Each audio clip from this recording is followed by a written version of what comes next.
ನಾಮಾಂಕಿತ ನಾಮಗಳು: ಬಸವಣ್ಣ, ಕೂಡಲ ಸಂಗಮ ದೇವ, ಕನಕದಾಸರು, ಕಾಗಿನೆಲೆ ಯಾದಿಕೇಶವ, ನಿಜಗುಣ ಶಿವಯೋಗಿ, ಗುರು ಶಂಭುಲಿಂಗ, ವಾದಿರಾಜರು, ಹಯವದನ, ಜೇಡರ ದಾಸಿಮಯ್ಯ, ರಾಮನಾಥ, ಪುರಂದರದಾಸರು, ಪುರಂದರ ವಿಠಲ, ಆತ್ಮಾದೇವಿ, ಚನ್ನಮಲ್ಲಿಕಾರ್ಜುನ, ಅಲ್ಲಮಪ್ರಭು, ಗುಹೇಶ್ವರ, ಮಡಿವಾಳ ಮಾಚಯ್ಯ, ಕಲಿದೇವ, ವಿಜಯದಾಸರು, ವಿಜಯ ವಿಠಲ, ಶ್ರೀಪಾದರಾಯರು, ರಂಗವಿಠಲ, ಶಿವಮೂರ್ತಿ ಮುರುಘರಾಜೇಂದ್ರರು, ಬಸವಪ್ರಿಯ ರಾಜೇಂದ್ರ, ವ್ಯಾಸರಾಯರು, ವ್ಯಾಸ ವಿಠಲ, ಐದಕ್ಕಿಲಕ್ಕಮ್ಮ, ಮಾರಯ್ಯ ಪ್ರಿಯ, ಮರೇಶ್ವರ ಲಿಂಗ, ಅಂಬಿಗರ ಚೌಡಯ್ಯ, ಅಂಬಿಗರ ಚೌಡಯ್ಯ, ನಾಗಲಾಂಬಿಕೆ, ಬಸವಣ್ಣ ಪ್ರಿಯ, ಚನ್ನ ಸಂಗಯ್ಯ, ಎಳವನಕಟ್ಟೆ ಗಿರಿಯಮ್ಮ, ಹೆಳವನಕಟ್ಟೆ ರಂಗನಾಥ, ಚನ್ನ ಬಸವಣ್ಣ. ಕೂಡಲ ಚನ್ನ ಸಂಗಮ ದೇವ.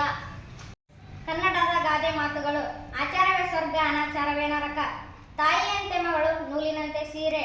ಮನೆಯೇ ಮೊದಲ ಪಾಠಶಾಲೆ, ತಾಯಿಯೇ ಮೊದಲ ಗುರು. ರೋಗಿ ಬಯಸಿದ್ದು ಹಾಲು ಅನ್ನ, ವೈದ್ಯರು ಹೇಳಿದ್ದು ಹಾಲು ಅನ್ನ. ಆಚಾರವೇ ಸ್ವರ್ಗ, ಅನಾಚಾರವೇ ನರಕ. ಕುಂಬಳಕಾಯಿ ಕಳ್ಳ ಎಂದರೆ ಗಲ್ಲು ಮುಟ್ಟಿಕೊಂಡನಂತೆ. ಆರೋಗ್ಯವೇ ಭಾಗ್ಯ,